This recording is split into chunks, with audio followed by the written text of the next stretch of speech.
E aí, pessoal? Tudo pronto para a gente mergulhar na geografia de Alagoas? A ideia aqui é bem direta, tá? Vamos passar pelos tópicos que mais aparecem em prova de um jeito organizado para ajudar na memorização. É uma abordagem estratégica, pensada para quem está focado na aprovação. Então vamos juntos nessa? A pergunta está aí na tela e é o nosso grande objetivo, né? Gabaritar. Para a gente chegar lá, o caminho é construir o conhecimento passo a passo, sempre de olho no que as bancas como a Sebrasp costumam cobrar. Pensa que cada informação que a gente vai ver agora é mais um degrau para alcançar essa vaga. Bom, nosso primeiro passo é ter aquela visão geral. Sabe, antes de mergulhar nos detalhes, a gente precisa entender o mapa completo do território alagoano. Essa é uma técnica de estudo muito boa, começar pelo macro para depois ir para o micro. Vamos aplicar isso agora. E olha só esse número, esse aqui é para anotar com caneta vermelha, hein?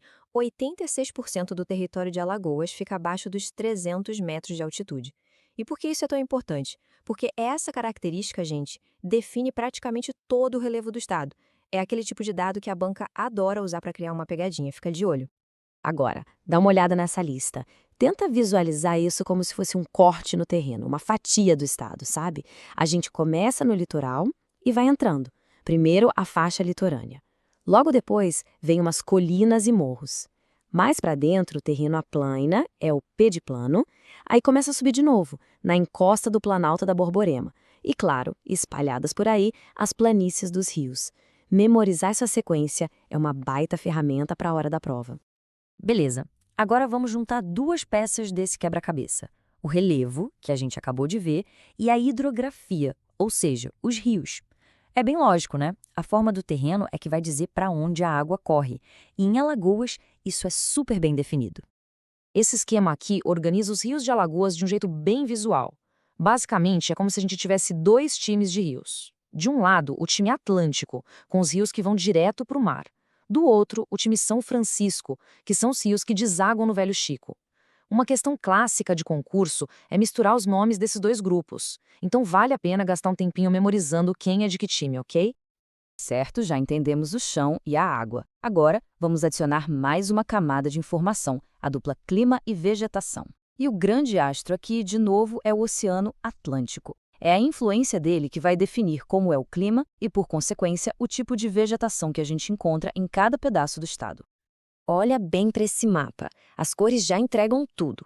Percebe como a faixa do litoral, nesses tons de azul, concentra o clima mais úmido e subúmido? É ali que as coisas acontecem, onde vive a maior parte da população, onde a economia gira e, claro, onde mais chove. Já o interior, a linha amarelo, mostra a transição para o semiárido. Saber ler um mapa desses na prova é uma habilidade que faz toda a diferença. E falando em chuva, muita atenção a este detalhe que sempre aparece, a época do ano em que chove. A maior parte da chuva cai no outono e no inverno, ali entre abril e junho. Já o final do ano é bem mais seco.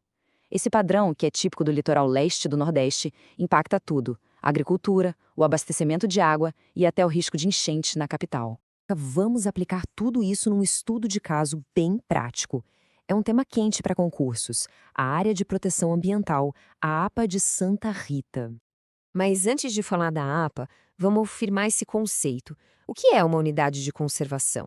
Pensa assim: é uma área delimitada, criada para proteger a natureza. A palavra-chave aqui é conciliar. Conciliar o uso dos recursos de forma sustentável com a proteção total daquelas áreas mais frágeis. E aqui está ela, a APA de Santa Rita. Repara na localização dela, que é super estratégica.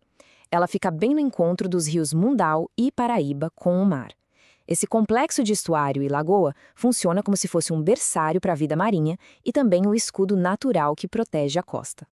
Mas do que é feito o solo dessa região? Essa tabela dá a resposta para a gente. Mais da metade é formada por sedimentos quaternários, ou seja, areia e argila bem recente que foram trazidas pelos rios e pelo mar. Se a gente somar isso com os quase 30% de área que são água, dá para entender que é uma paisagem muito dinâmica, que está sempre mudando.